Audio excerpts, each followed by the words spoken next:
Hello guys, welcome na usab sa atuang mga motivational story o kaning gitawag nato guys o mga sambingay sa Kristohanon. Okay? Mga storya ni siya guys nga maghatag nato og mga impormasyon o mga dagkong lesson especially sa atong pag-serve pagpangalagan sa Ginoo. So kani atong sambingay karon guys o motivational story is about trust ang atong pagsalig sa Ginoo. Daghan kayo mga panahon nga salig sila silang kaugalingong kaalam, nahitabo hinoon nga wala na sila nisalig sa kaalam sa Ginoo. Muna nga gining sambingay karon magtudlo kini nato o unsa gyud ang tinuod nga pagsalig o trust diha sa ato ang buhi nga Dios. Para mas masabtan nato guys inani ang senaryo o story nga ato ang ipahaom sa ato ang topic karon. Okay? Adunay istorya sa gitawag og tightrope walker guys. Kining gitawag og tawo nga mulatay og pisi. Kana bang nabantugan siya nga mulatay, kabalo siyang dili siya matambong ba nga mulatay siya og pisi gikan diri sa pikas pangpang adto sa pikas pangpang kutayan og pisi, mulakaw siya anang pisi. Dunay nabantugan na sa gawas nga usa ka tawo nga giila gud siya, naka-record nga tightrope walker siya nga pwede niyang latayon ang PC, maglakaw siya nga dili mangupot pinagis kamot, latay siya gikan sa pikas pangpang giabot sa pikas. So tuod man niabot sa time nga kinahanglang daghang makakita sa iyang gibuhat kung tinuod ba nga makalatay siya og PC. So daghang kay mga tawo nga nitambong ug nakita nila nga nakalatay gyud ang mga tawo gikan sa pikas pangpang adto sa pikas pangpang naabot gyud. So ang mga tawo niingon sa mga nagtan-aw nga karon nituo ba mo kay nakakita na mo nga nakalakaw ko. So muto na malakpak ang mga tawo, tuo sila kay nakalakaw sila.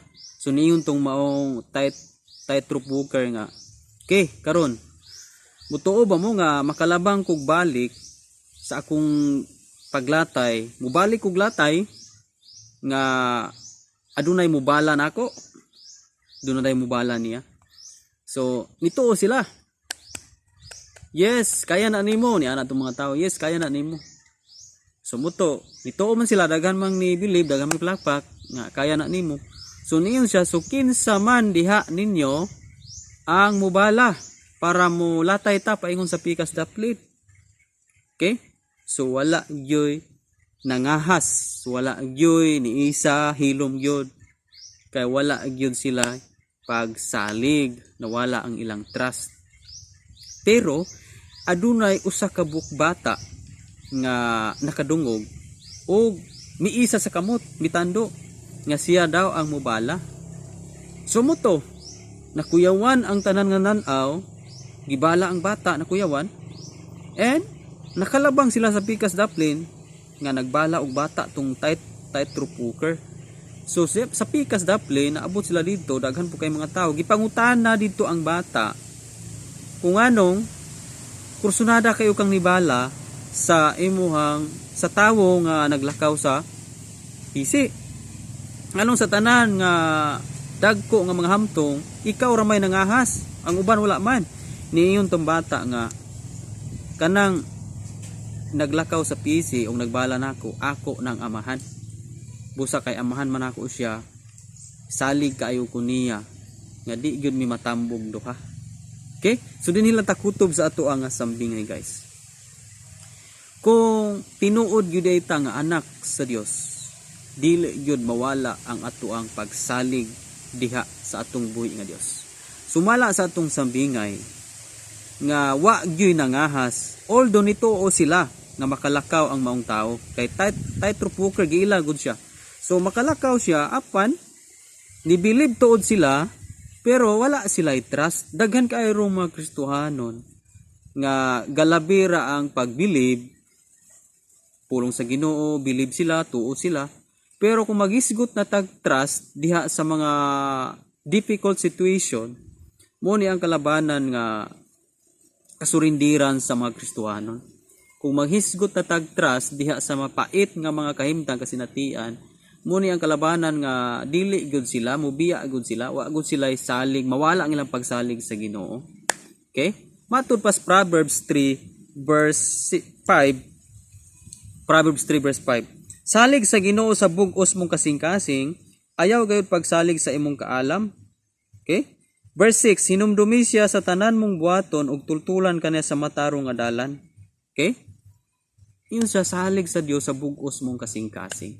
Dunay mga tao diya sa Bible nga misalig sila sa Dios sa bug-os nilang kasing-kasing. Busa pag-abot sa mga pagsulay, mga threat sa ilang kinabuhi, wala sila mo give up o miunong sila, habahalag mga matay sila, kay ang ilang pagsalig sa Ginoo, confidence kayo sila. Usa na ana silang Joseph, no? Si Daniel, bisag na-treat sa ilang nga patyon sila, si Daniel, but wala nawala ang ilang trust sa Ginoo. Silang Misak, Sadrak, Abednego, gihulog sila sa hudno nga kalayo, pero makita nimo ang ilang trust sa Ginoo wa gyud nawala. Okay?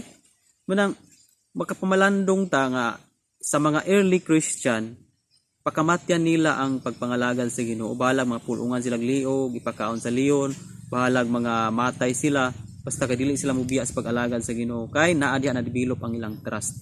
Pero kalabanan kayo sa mga Christian karon, gamay lang gani kayong mga problema, gamay lang kayong mga sitwasyon, mga kasakitan, mga kasinatian, nga sakit indawaton sa ilang kinabuhi. No? Wala gani threat sa ilang kinabuhi, but dali kayo nga maka-decide nga mustap, dili na mo simba, dili na mo ampo, no? Maginta nga ni-believe sila, grabe ang ilang pag-believe sa pulong sa Ginoo diha sa nindot ra nga sitwasyon. Pero pag abot na sa mga bad situation, mga dili mayo nga sitwasyon, mawala ang ilang trust o pagsalig sa Ginoo. Di ba? Dapat muyon gyud ta sa Ginoo nga God is good all the time. Unsa man ang time nga nagpabiling good ang Ginoo? In good times and in bad times, God is good. Okay? Dili kay in good times muyon ta sa Ginoo nga good o kanang naatong pagsalig sa Ginoo, nindot ang kahimtang di aputa mo na kung pagsalig. But how about sa time nga mga bad situation nga niabot sa tuwa? Still makayong pagyapon ta nga God is good all the time. Di ba? Kay mostly kalabanan gyud mawala sa pagpangalagad kung moabot na ang mga pagsulay, mga problema, mga trahedya, mga calamity, abot silang kinabuhi. Di ba? But panamina nato ang mga life nilang Daniel, Misak, Sadrak, Abednego, no? Ang mga early Christian. Okay? Ipangluto sila. Pero grabe ang ilang faith, ang ilang trust sa Ginoo. Munang dili ta mosalig sa kaugalingon natong kaalam, salig gyud ta sa Ginoo. Okay? So, din lang takutob sa itong sambingay. Kung doon na kita ay nakatunan sa atuang sambingay, paki-comment lang sa atuang comment section.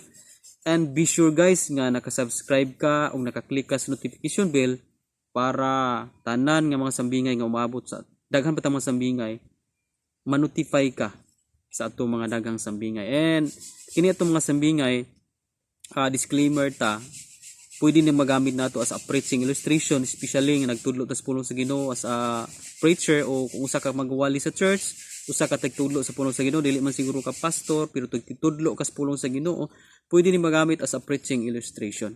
So guys, daghan na ta mga sambingay sa ubos, paki-scroll up lang. Tan-aw lang sa mga video, pili lang sa itong mga video dira sambingay about kini sa Kristohanon nga pagpangalagad. Daghan tang mapupo nga mga lesson sa mga motivational story nga atong gina-upload every day, na atay upload nga mga sambingay. God bless guys. Kita-kita ta sa ato ang next nga sambingay. Glory to God.